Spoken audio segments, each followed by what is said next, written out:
tenemos aquí a Pedro Torromé, que es el CEO de Cificom y bueno, está siempre al mando de la organización. Y como invitados estrella, pues bueno, tenemos aquí a don Luis Porcar, que es un actor de doblaje, pone las voces en muchas películas, actores como los que veis aquí, como Chuck Norris, como Hugh Laurie, Doctor House, el señor Lannister de Juego de Tronos, quien haya visto la serie, MacGyver, etcétera, etcétera. Ahora nos contará él un poco de sus experiencias y lo tendremos, por supuesto, en Cificom. Y bueno, y Javier Castillo, aquí por parte de Cáritas. Comentaros también que vamos a hacer una subasta benéfica a favor de Cáritas, donde todo lo que se recaude en esa subasta, buen momento para comprar objetos de cine y pujar por ellos, pues todo lo que se recaude será donado en ese cheque que tenéis ahí a Cáritas. Y bueno, contaremos también con la presencia de la asociación Saga Skywalker, Comunidad Valenciana. Es una saga, pues como veis, relacionada sobre todo con Star Wars, pero bueno, son todos amigos de la ciencia ficción y vienen con sus trajes. Hoy tenemos ejemplos aquí, trajes réplicas de la película, de todas las películas de Star Wars. Y bueno, esperemos que os guste esta presentación. Y bueno, yo sin más, no me he presentado, pero bueno, me llamo Alfonso Aznar, soy también miembro de la organización de Cificom. Vamos a empezar dando la palabra a Pedro y que nos cuente pues qué vamos a tener en Cificom y que va a ser posible ver en esos días en la Rambleta, ahí al lado de Gaspar Aguilar con Tres Cruces, que vamos a ver ahí en la Rambleta esos días 10 y 11 de octubre, que está ya muy cerquita. Hola, buenos días. Sobre todo invitaros a disfrutar del cine, la televisión, cómics, el coleccionismo de primera mano en este salón que vamos a tener aquí en Valencia. Hasta ahora lo hemos presentado en Madrid, las otras ediciones. Es la primera vez que se hace en Valencia. Y bueno, vamos a tener, además de actores de doblaje, vamos a tener a actores internacionales que han salido en Star Wars, Juego de Tronos, James Bond, Indiana Jones. También vamos a contar con, además de asociaciones y clubs, tendremos exposiciones como de Superman, del 30 aniversario de Regreso al Futuro, de Star Wars. También vamos a tener vehículos, tendremos el coche del Aston Martin de James Bond, vamos a tener un DeLorean, un DeLorean real de Regreso al Futuro y el coche de los cazafantasmas. Además también tendremos a los propios cazafantasmas vestidos allí. Los niños, como anécdota, hasta 8 años van a entrar gratis y además el Colegio Niño Jesús de Valencia, que es de niños sin familias, van a estar invitados también a venir gratuitamente.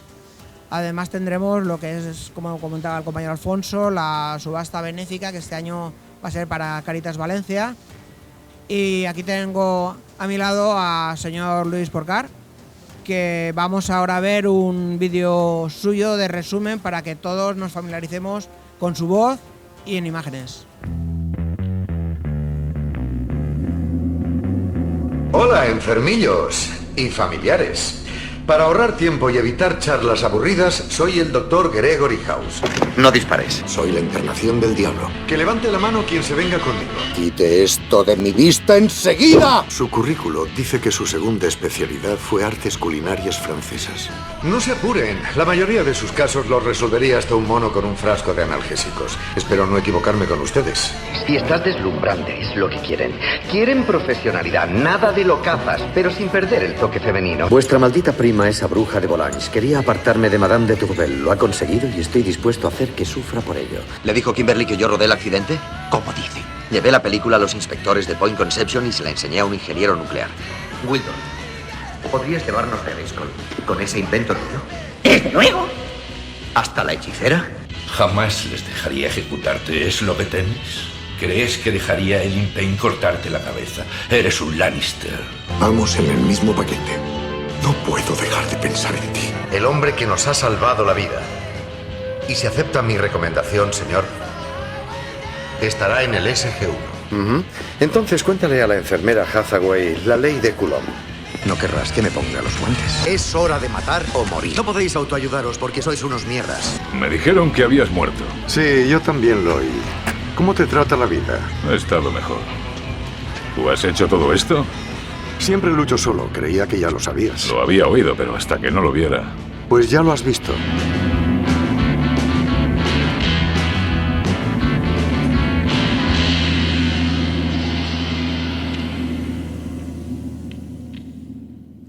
si nadie tiene una curiosidad por decir y yo qué sé, cualquier cosa de doblaje tal, ¿no os apetece saber nada?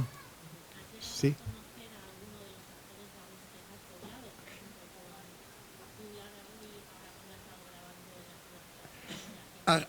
No, a Hugh Laurie no lo conocí porque además estuvo aquí 48 horas, estuvo muy poco.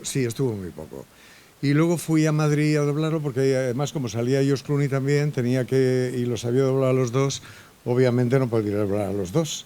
Entonces los de la Disney decidieron que fuera Hugh Laurie, me parecía muy bien. Y nada, lo que pasa es que yo personalmente a él no lo he conocido.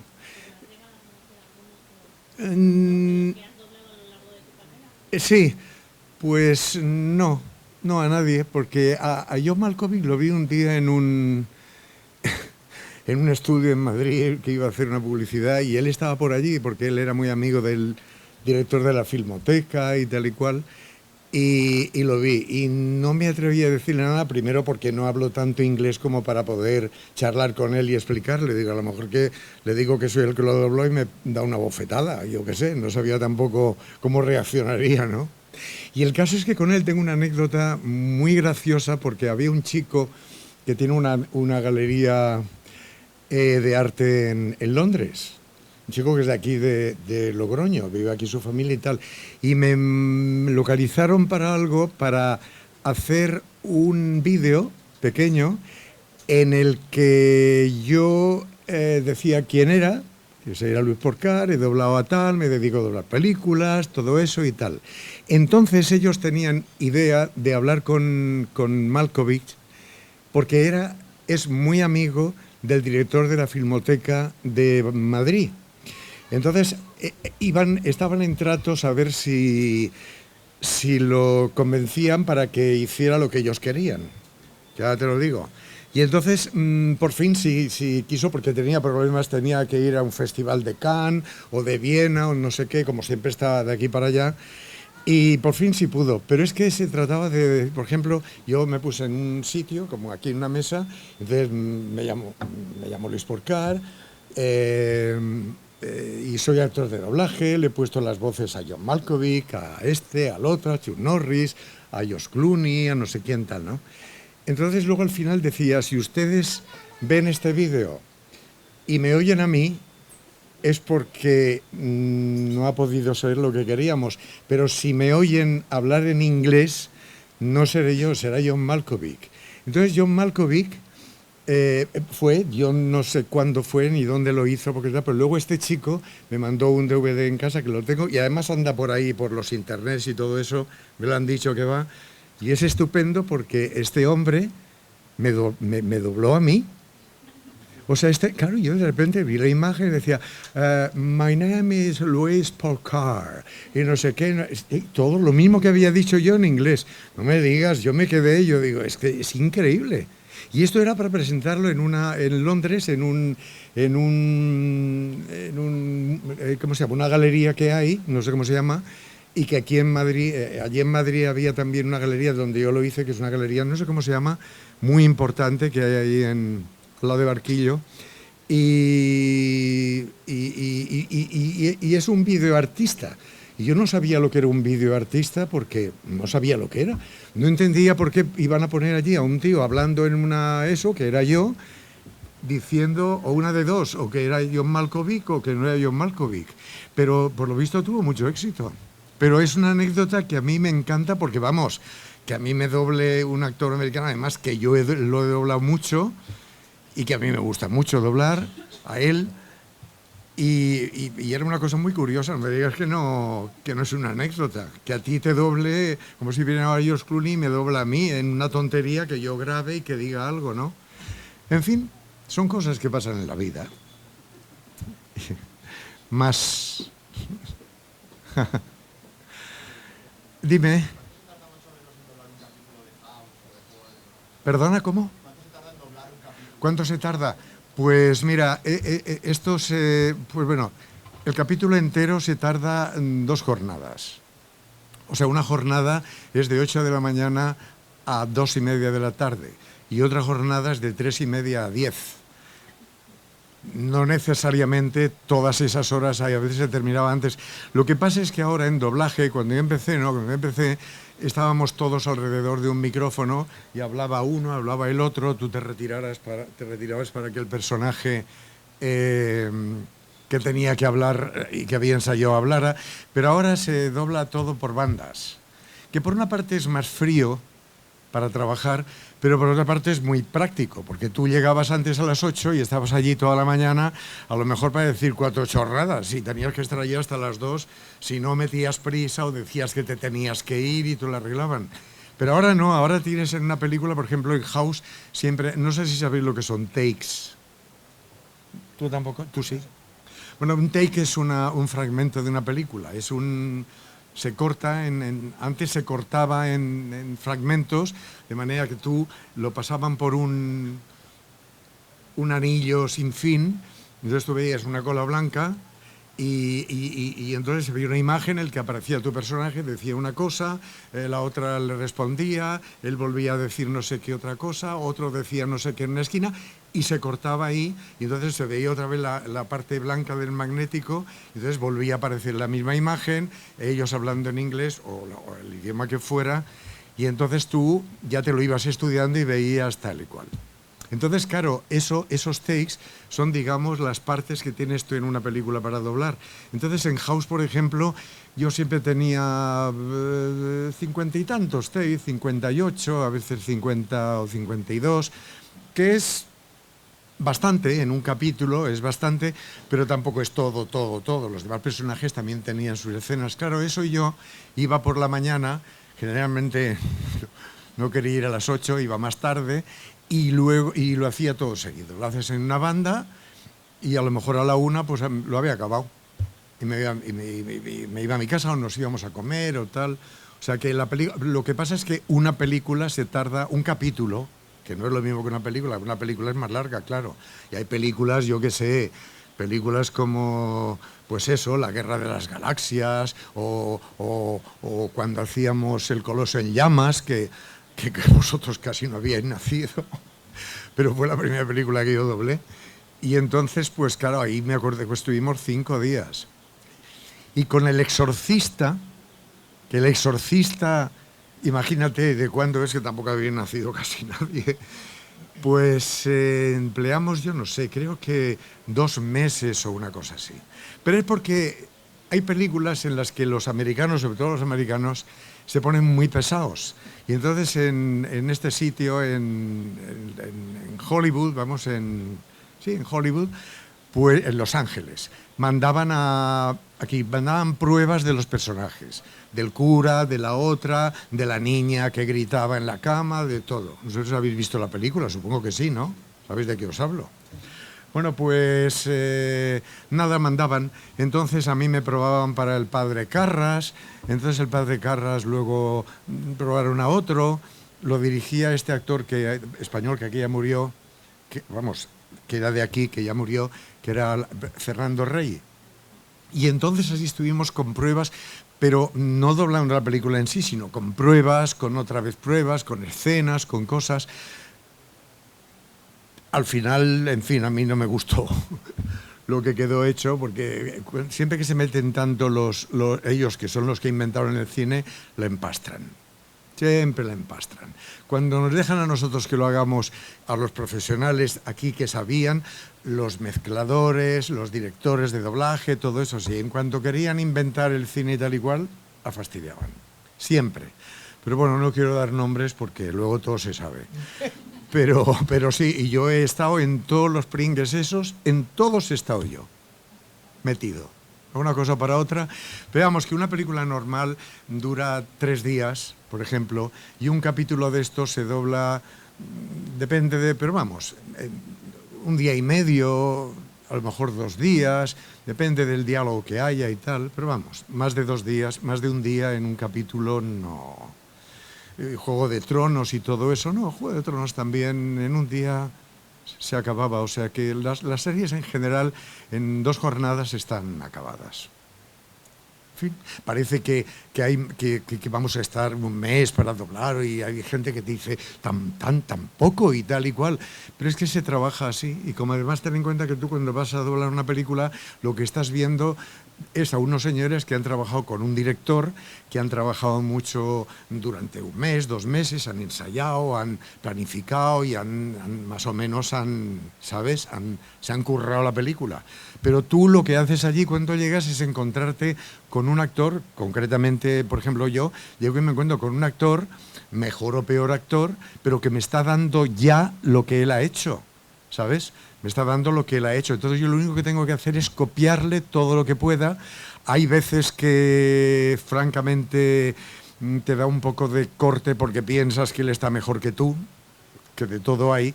Y hay veces que dices, vaya favor que te he hecho, porque hay algunos que de verdad, por ejemplo,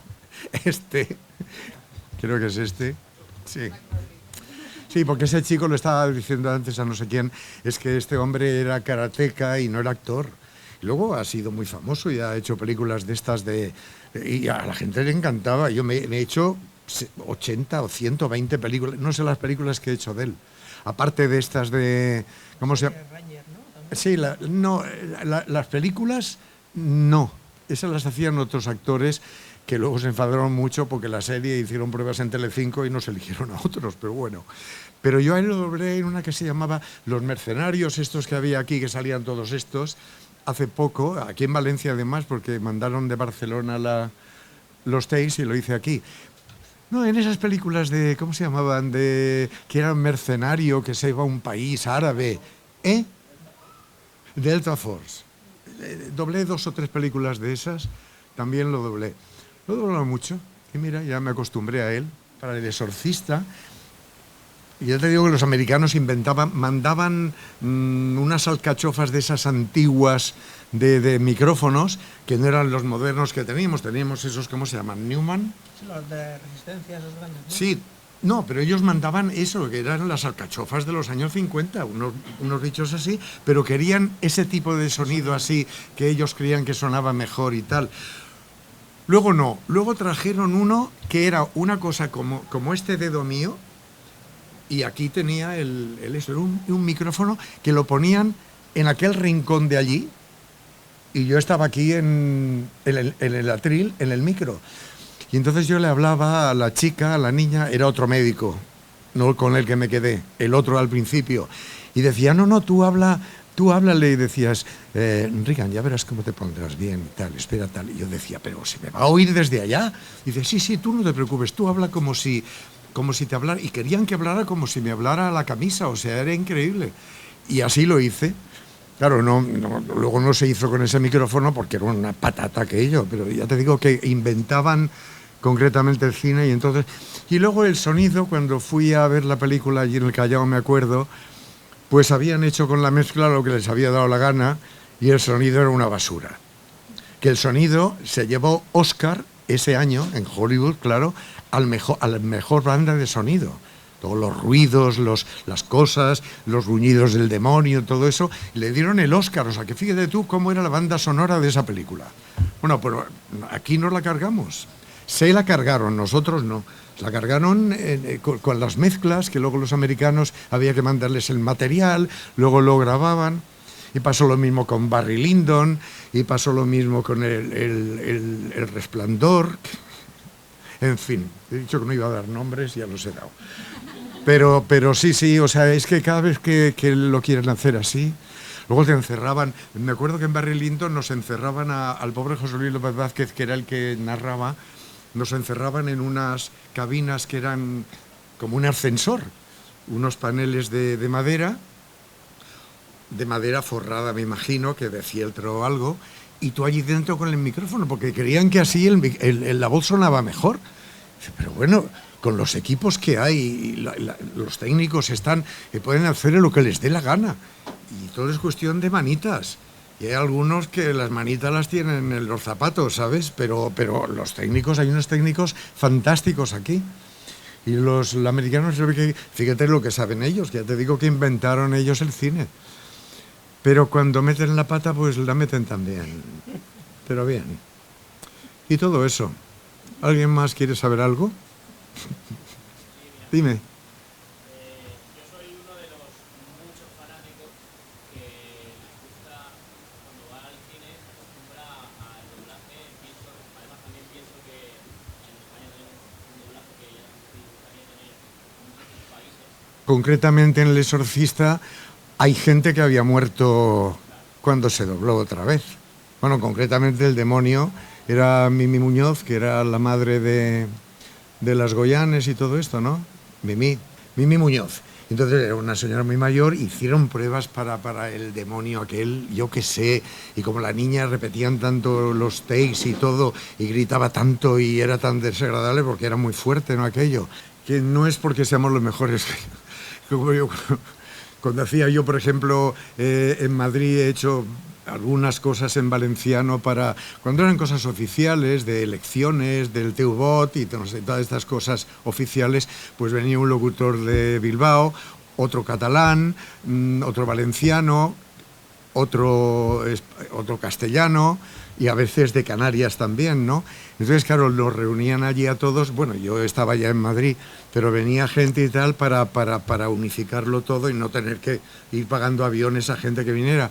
Y yo, claro, yo siempre problemaba con eso, pues decía, es que aquí no es que sea el mejor actor que habla valenciano, es que soy el único, no hay más, porque no había nadie. Y cuando me decían, oye, ¿no conoces otro locutor o una locutora que da, no pides tú nada, imposible.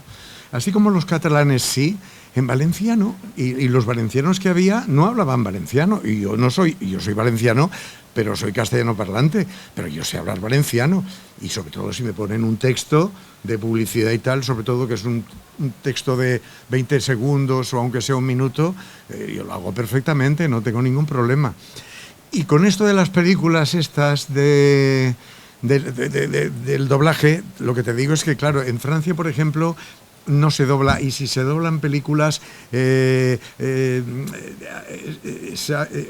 doblan mal porque no tienen costumbre, entonces pasan la pantalla. A mí me han contado cosas muy raras.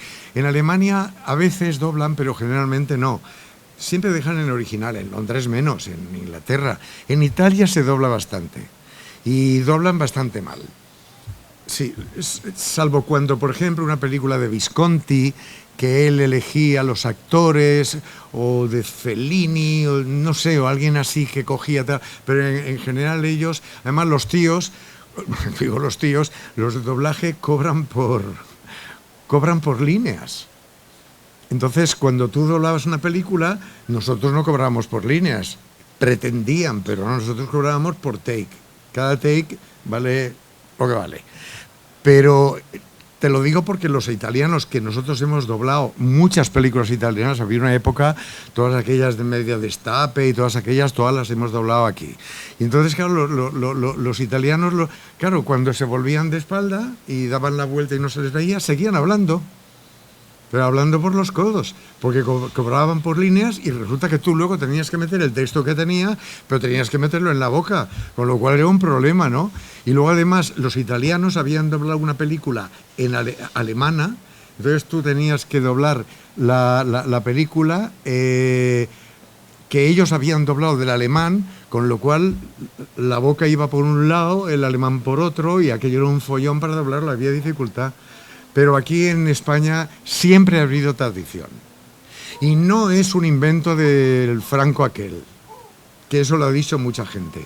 Eso, a mí me gusta siempre explicarlo porque eso, o sea, en las películas en el año 34 ya se doblaban películas, porque yo afortunadamente he conocido a gente que ya han muerto, porque ya tenían 90 y tantos años o eso, y que han doblado en esa película, que en esa época ya doblaban. Luego vino la guerra y todas aquellas cosas, y luego la no guerra. Pero te lo digo porque se doblaba. Porque claro, aquí en la Gran Vía en Madrid, me refiero, ponían todas las películas mudas, en la época del cine mudo. Entonces, la gente iba al cine, le gustaba mucho y tal y cual. Y de repente empezaron a hablar en las películas. El cantor de jazz y, en fin, todo aquello, ¿no? Entonces, claro, la gente dejó de ir al cine porque la gente entonces era un poquito más analfabeta que ahora. Ahora ya la gente sabe más cosas, pero en aquella época, claro, la gente no sabía inglés, nadie sabía inglés. Y entonces dejaron de ir al cine.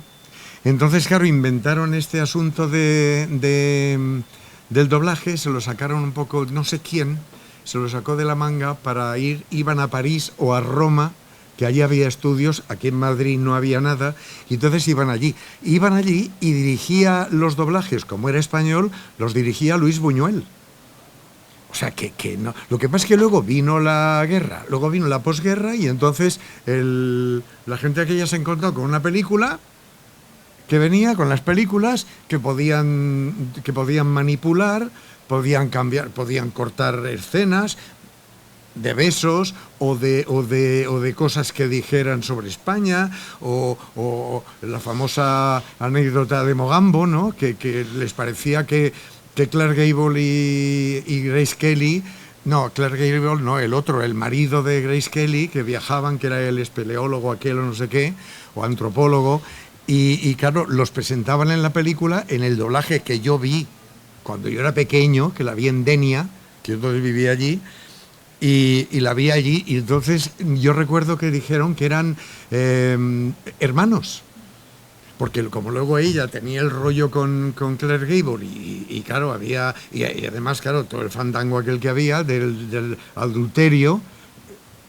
casi a punto de haberlo, entonces eso les parecía a estos de la censura les parecía mal.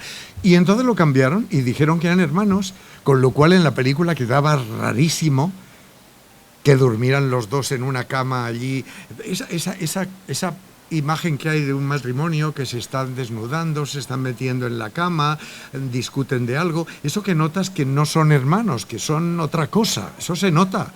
Y entonces, claro, la película quedaba rarísima. Luego se volvió a doblar y ya dijeron que eran marido y mujer, entonces ya quedaba más normal. Pero las películas, lo que decís antes, se hacen películas que se doblan otra vez. Hay veces que digo, pero bueno, ¿para qué doblan esta película si ya está doblada? Y muy bien doblada. No sé, ahora no se me ocurre ninguna, pero gracias a Dios, Lo que el viento se llevó, y Rebeca, y no sé, y Testigo de cargo, ¿eh? Casablanca, esas películas. Bueno, Casablanca. No, Casablanca la doblamos. Sí. Y yo en Casablanca, no sé si salía allí y decía no sé qué, creo que no. Pero es que hicieron un ciclo en un estudio, creo que era Ingrid Bergman o Humphrey Bogart. No, el ciclo era de Ingrid Bergman, que la doblaba una compañera mía, María Masip, que la habéis visto en cine, y todas las películas dobló él, y Guardiola, Pepe Guardiola, pues que era el que doblaba siempre a Anthony Quinn y a Kirk Douglas, y en fin, la voz maravillosa de las películas estas, doblaba siempre a Humphrey Bogart. Entonces se volvía a doblar, porque por ejemplo la que doblaba antes a esta chica, pues era una señora que yo no conocí porque ya era mayor cuando se hizo Casablanca, bueno, cuando se estrenó en España, y yo ni me dedicaba al doblaje ni nada, entonces que va, no sé si había nacido. Bueno, sí que habría nacido. Pero una señora que se llamaba Mercedes Mireia, creo, que doblaba mucho a las damas del cine y todo eso, en una voz que a mí me suena mucho y tal, pero no estaba, entonces se dobló otra vez. Pero otras películas no. Lo que pasa es que hay veces, sobre todo para la televisión, yo he doblado 3 veces el ¿cómo se llama? Lo de Dorian Gray. ¿El qué? El retrato de Dorian Gray. He doblado 3 veces esa película. Una vez creo que doblé al amigo ese que tenía, que era pintor o no sé qué, y otra vez, las otras 2 veces doblé a Helmut Berger. Yo decía, ¿pero para qué se dobla otra vez? Si ya la hemos doblado. Y estamos todos vivos, de momento. Y bueno, todo eso. Bien, pues vamos a dar paso ahora también aquí al compañero Javier. Sí, porque a mí se me ha secado todo ya. Un poquito de agua. Nos va a comentar un poco No, la acción de Cáritas con su bolsa. Sí, eso explica lo que me enteré yo también. Agradecer en nombre de Cáritas, de todo el equipo de Cáritas, a Cificom que quiera colaborar con Cáritas. Recuerdo que el día que me llamaste, Pedro, y me dijiste, existe esta opción, lo comenté en dirección, enseguida dijeron que sí. Pero sobre todo quiero dar las gracias en nombre de todas las personas que estamos ayudando desde Cáritas. Somos unos 60 trabajadores más o menos en Cáritas, pero cerca de 3.000 voluntarios que están ahí dando el callo, ayudando a las personas necesitadas, y que las personas necesitadas sin ayuda como Cificom o que están colaborando, pues no podríamos hacer absolutamente nada. Podríamos darles apoyo, pero no podríamos darle mucho más. ¿Qué vamos a hacer en la subasta benéfica? Pues estamos intentando recoger todo lo que podemos para intentar subastarlo y poder seguir ayudando a todas las personas que lo necesitan.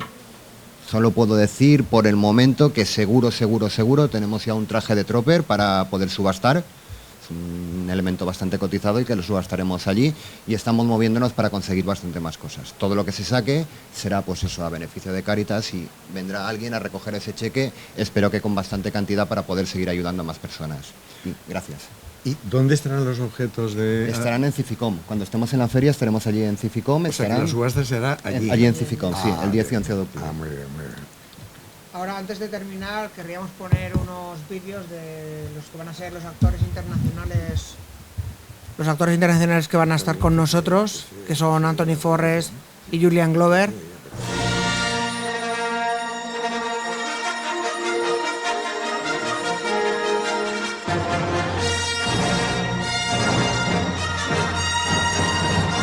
Hey, come on, shape it up, you guys. Kids! Hey! I didn't know you were back. When'd you get in? Just now. Okay. I never expected you to be up working. Well, the academy didn't change you much. Oh, I almost forgot. There's a battle going on right here in our system. Not again. Forget it. Well, what's all the noise about? Can you come back down here and play the game? That's no battle, hotshot. They're just sitting there. Probably a freighter tanker refueling. But there was a lot of firing earlier. Hey! I tell you, Luke, the rebellion's a long way from here. This planet, big hunk of nothing. I'll keep a lookout. Yeah. I'll be at the academy next season, and then who knows? I won't be drafted into the Imperial Starfleet, that's for sure. Well, take it easy, buddy. You'll always be the best friend I've ever had. So long, Luke.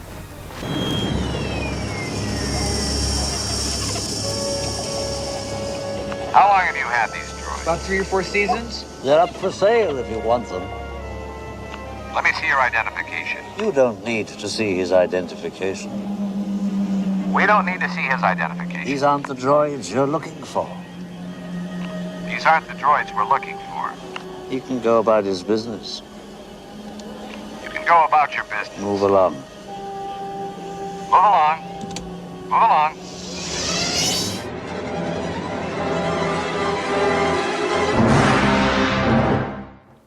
Bueno, antes de poner el segundo vídeo, como anécdota, las primeras imágenes que habéis visto no salieron en la película, se cortaron del metraje definitivo. Fue una anécdota que la comentará en primera persona el actor, pero os pongo en antecedentes que la chica que salía, que hacía de novia de Anthony Forrest, que hacía el personaje de Fixer, pues hizo una película erótica antes de estrenar La Guerra de las Galaxias, y George Lucas optó por eliminar esa escena porque salía ella. Entonces es un actor maldito, al igual que Gary Hagon, que era Big Dark Liker, que era el chico con bigote, también le cortaron esa escena. Entonces por eso cuando termina la película, que se abraza Luke con él, dices, ¿de qué se conocen? Entonces era por eso, habían cortado toda esta escena y son uno de los actores malditos, y por eso los traemos, porque son muy buscados y a la gente le encanta conseguir por lo menos una imagen firmada de una de las escenas eliminadas de Star Wars.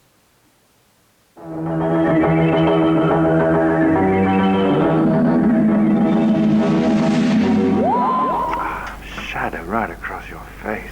Damn me if I was ever more in earnest in my life. Tom French of our regiment had her and her aunt together at Bow. You are the most impudent rascal on earth!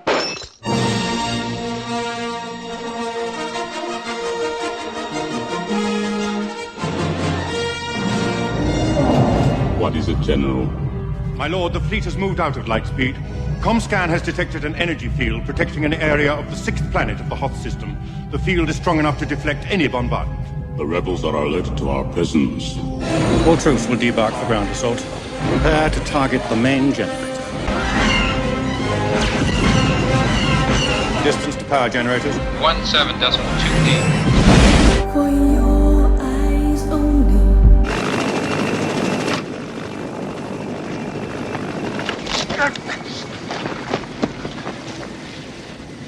No, Melina. That's not the answer. We'll turn him over to the Greek police. Out of my way, James. All right. But be prepared to dig those 2 graves. Indiana Jones and the Last Crusade. The Holy Grail, Dr. Jones. The chalice used by Christ during the Last Supper. The cup that caught his blood at the crucifixion and was entrusted to Joseph of Arimathea. The Arthur legend. I've heard this bedtime story before. Eternal life, Dr. Jones. If she were to be so foolish as to march on Westeros, she will not find, as her ancestor Aegon did, 7 disparate kingdoms frightened by her strange beasts. My apologies, my lord, for interrupting your time of leisure. But I only want to discuss a few matters with you privately. Never! But you let him die, made sure he succumbed. Lannister. I always served Lannister. Get him out of my sight. Throw him in one of the black cells. Oh, no. No, please. I've come without motivation for the last 3 hours.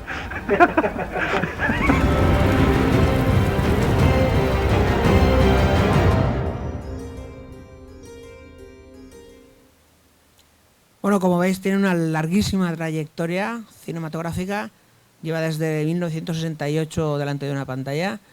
Y ahora, como plato especial, vais a ver un par de spots rodados expresamente, los audios para Cificom por los actores de doblaje de Harrison Ford, Han Solo, y de Marty McFly, que es Jordi Pons. ¡Doc! ¡Doc! ¡Soy Marty! ¿Marty? ¡Marty McFly! ¡Esto es muy fuerte, Doc! ¡Cificom regresa! ¿Cificom? ¿Dónde? En Valencia, los días 10 y 11 de octubre. ¿Tienes la máquina del tiempo? Sí, el condensador de flujo fluceando. ¡Demonios, demonios, demonios! Vale, Doc. Llevo el DeLorean conmigo. ¡Hasta pronto!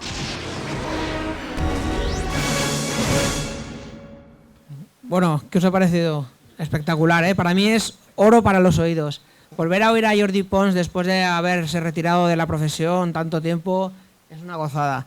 Y luego, para rematar, esa voz no es la voz original de Luis Posadas, porque falleció, es la de su hijo. ¿Se ha muerto, que Luis? El padre. El que ponía la voz de Doc y Obi-Wan. Faltó. Pero Luis Posada, el hijo, no. El que pone la voz de Johnny Depp, no. ¿Ah, no? No. Ese es él. Es que no había terminado. No había terminado. Es que yo lo conozco mucho. Lo ha puesto la voz el hijo de Luis Posada, o sea, Luis Posada hijo, que es la voz de Johnny Depp, Jack Sparrow y de Jim Carrey. O sea, la voz que habéis escuchado es la del hijo de Luis Posada padre, que faltó. Esa es la gran anécdota. Es que yo no sabía que su padre doblaba. Sí, fue el que puso la voz de Doc Brown. Y Jordi le pidió que le hiciera el cameo de la réplica. Jordi Drago. Ya, pues claro. Y ahora vamos a escuchar, para finalizar esta rueda de prensa, bueno, ¿qué voy a decir? A Han Solo y a Camilo García haciendo su voz. Chuy, pon en marcha los motores. ¡Vuelve Cificom! ¿Qué pasa? ¿Que no sabes nada? Deja de refunfuñar y conecta al hiperespacio. Hemos de llegar a Valencia. ¿Cuándo? Los días 10 y 11 de octubre. Chuy, volvemos a Cificom. Bien, y eso es todo por nuestra parte. Os esperamos el 10 y el 11. Y aquí tenemos, si queréis tomar algo, estáis invitados. Sobre todo os invito a que toméis la famosa leche azul de la tía Beru de Star Wars, que está preparada expresamente de leche de Banta a las 12 de la noche en luna llena. Es verdad, yo he visto ahí una botella que digo, ¿será agua o...? No, es auténtica leche azul. No, ya. Levanta. Buenísimo.